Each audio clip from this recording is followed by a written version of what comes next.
I think deep democracy would demand action on climate change. I think every opinion poll that we hear about, certainly in my country, in Canada, says that this is a priority for the vast majority of citizens. People are deeply concerned about climate change, and they want their politicians to act on this pressing issue.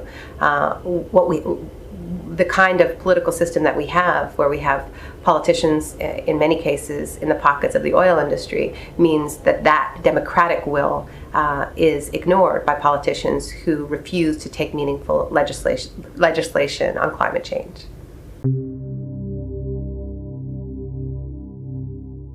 It depends what we mean by democracy. If it's just about casting a ballot in an election, if it's just electoral democracy, then there's no guarantee that it is good for everyone. If we're talking about a deeper kind of democracy, participatory democracy, then I think it's absolutely the best system for the majority and for societies as a whole. But real democracy, deep democracy, tends to be about equitable distribution of resources, of assets. That's what people decide to do when they get together and they all have equal say.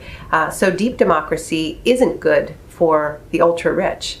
It eats into their profit margins and their annual bonuses.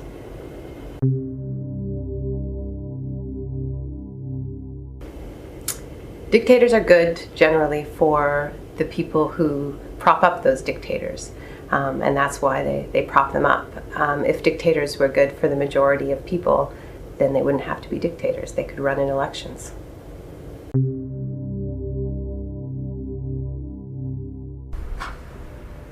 I don't think there is a cabal that rules the world. I don't think there's a conspiracy that rules the world, but I think there is a logic that dominates the globe, and that logic holds that the greatest benefit for everyone comes through the pursuit of rapid economic growth.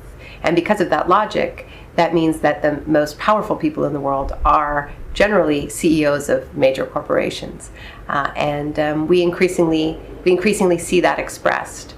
We see it not just in the sense that CEOs have access to politicians in a way that regular people don't, but also that increasingly solving poverty is left in the hands of the ultra-rich.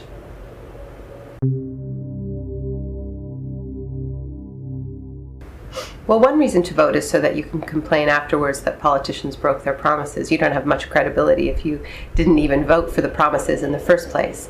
But I think that it's legitimate not to vote or to spoil your ballot if the system is truly broken.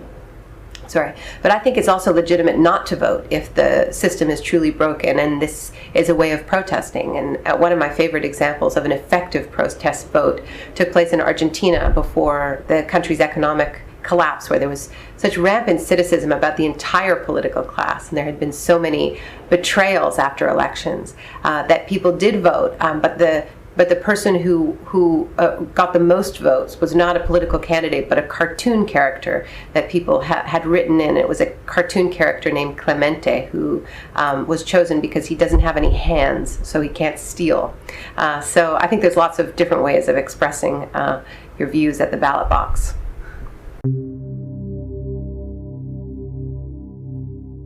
If there were ever elections for president of the world, I'd spoil my ballot.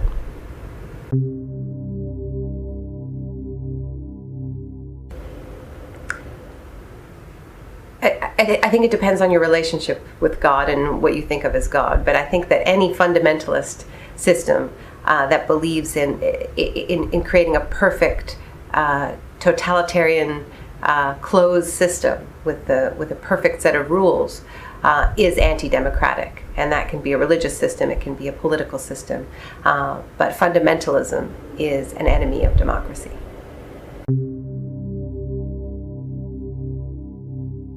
Terrorism can't destroy democracy, but politicians can destroy democracy in the name of fighting terrorism, if we let them.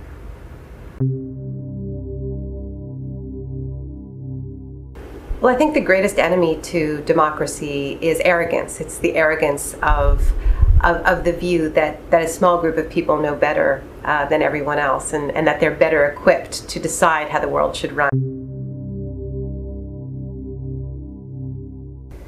I think the only thing that could really make me want to start a revolution was if somehow the world was in the hands of a small group of political leaders who didn't govern in the interests of the people who put them in power, but rather went around creating disaster after disaster, wars, blowback from those wars, took no actions on the pressing issues of our time, but rather fed off those disasters and used them to liberate billions and billions of dollars, and then handed that public money over to another small group of corporations who were the very same corporations who put those politicians in power and then hired them when they left power.